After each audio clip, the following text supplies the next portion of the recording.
Moni mwamwe wathu Yesu Kristu mukanthawi kochepa pano ndafuna kuti tigawane mawu a Mulungu amene akuchokera m'buku la Mateyu chapter 5 verse 3 pamene Yesu Kristu akuphunzitsa khamulo ananena kuti odala ali osauka mu uzimu chifukwa uli wawo ufumu wakumwamba. Odala ali osauka mu uzimu chifukwa uli wawo ufumu wakumwamba.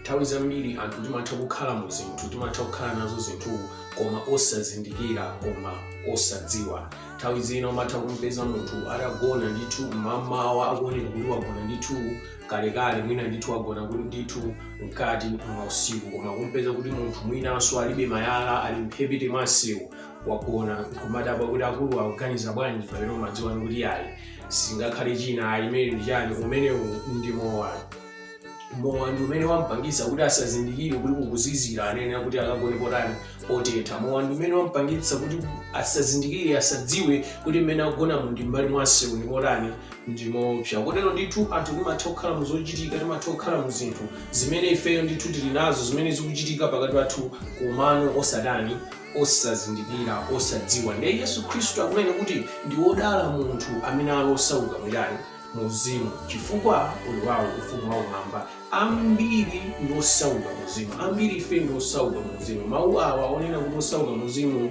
sakusweka kutanthauzira kena kalikonse, akutanthauza kuti odala munthu amene amadziwa kuti ndi ochepekedwa moyo wake wa uzimu. Odala munthu amene amazindikira kuti moyo wanga wa uzimu ndi ochepa ndi operewera. Odala munthu amene amazindikira kuti ineyo pa ulemerero wa Mulungu wakumwamba ndaperewera ndithu pa dziko lapansi pano pamene anthu tikhala opanda galimoto nkumayenda basi ndithu. Alipo ena zimawakhudza, alipo ena alibe chani, alibe nazo ntchito, alipo ena ndithu kuyenda pasi komwe kumachita kuwasowetsa mtendere, kuona kuti ndithu sizili bwino, anangoyenera kuti adziyenda chokhala. Pamene anthu ena nkhani ngati omweyo alibe nazo ntchito, timangoyenda pasi bwinobwino, kanjinga zakapalasa kanjani ndikumakwera, palibe vuto lina lililonse. Alipo anthu ena onena kuti akakhala alibe ndalama mthumba chimakhala chivuto, chimakhala chipsinjo ndithu. Koma aliponso anthu ena kuti akhale opanda ndalama amaseka, amacheza ndi anzawo. Ndithu vuto lomwelo likhoza kukhala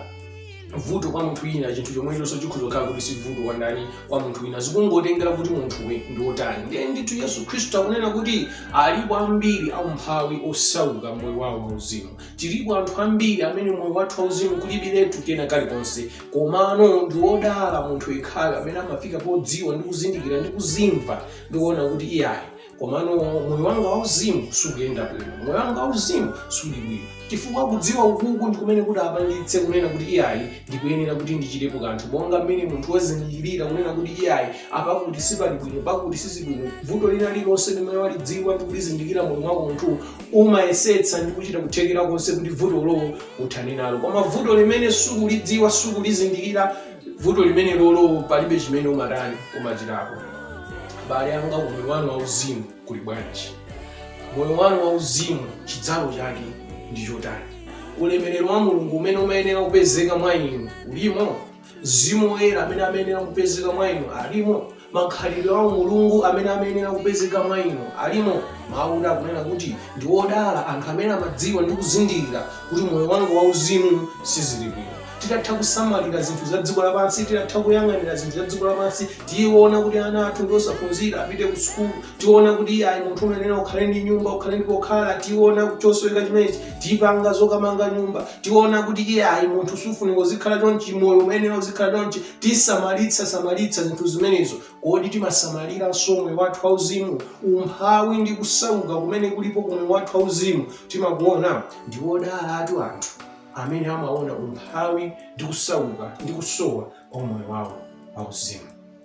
Inu kukhala mmodzi mwa anthu amene pakukhala pa dziko lapansi amatenga nthawi yawo ndi kulingalira ndi kuona kuti kodi moyo wanga wauzimu zikuyenda bwanji, kodi ubale wanga ndi Mulungu wakumwamba uli potani, kodi Yesu Kristu atabwera lero tikapezeka mu ufumu, kodi nditafa lero, nditagona lero ndikapezeka mu ufumu, kodi ineyo akamandiweruza kumwamba atati anditenga ndikundika ku chipululu cha kumwamba, kodi ndidutsamo?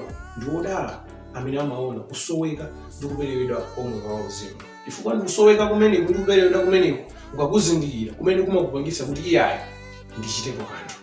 Khala naye mmodzi mwa anthu opereka chidwi ndi nthawi yawo ndi maganizo awo ku moyo wathu wauzimu, kuwuyang'anira kuti moyo wathu wauzimu ukuyenda bwanji. Tatanganidwa kwambiri ndi zinthu za dziko lapansi zimene ifeyo timaziona kuti ndizaphindu ndizothandiza.